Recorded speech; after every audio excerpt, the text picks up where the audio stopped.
This story is going to show that regardless of how well you know the people in your town or how safe you feel in your town, you should always keep your doors locked. In Holcomb, Kansas, the Clutter family was known for their wealth as they resided in a farmhouse that had 14 bedrooms and also acres beyond acres of agricultural land. Herbert Clutter, the father of the family, had made his fortune using new technology to grow wheat and would actually be interviewed by New York Times, who would say that this was a pioneering move. Herbert and his wife Bonnie had 4 children. They had their 2 adult children, Beverly and Eviana, a 16-year-old named Nancy, and Kenyon, who was only 15.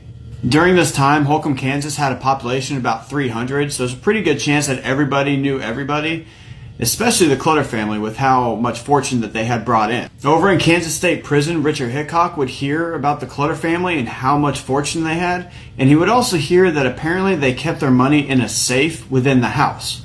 Upon hearing this, he just was enticed by the easy access to this money, so he wrote to his old bunkmate Perry Smith and started putting together a plan once they were both released. On November 14th, 1959, Richard and Perry would arm themselves up with a knife, shotgun, some gloves, and flashlights, and they would make their way into the Clutter family home. Now, on the night of November 14th, there were only 4 members of the Clutter family in the house. That would be Herbert the father, Bonnie the mother, and their 2 youngest children, Nancy and Kenyon.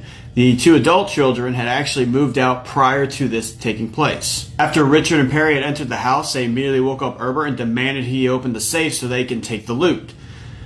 However, they had been horrendously misled as there was no cash in the house.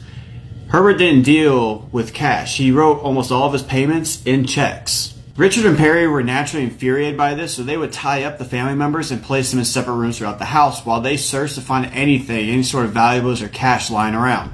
Their scavenging through the house turned up really no loot or any sort of profit, but they would turn around and decide, to avoid further imprisonment, we're going to go ahead and kill the family, leave no witnesses. They would cut Herbert's throat with the fishing knife that they had brought with them, and they would shoot Bonnie and Nancy in the head with a shotgun, but then they would turn around and shoot Kenyon directly in the face with the same shotgun. The bodies were discovered the next day by a friend of Nancy's, and ultimately Perry and Richard would be caught when they were clear across to the other side of the country.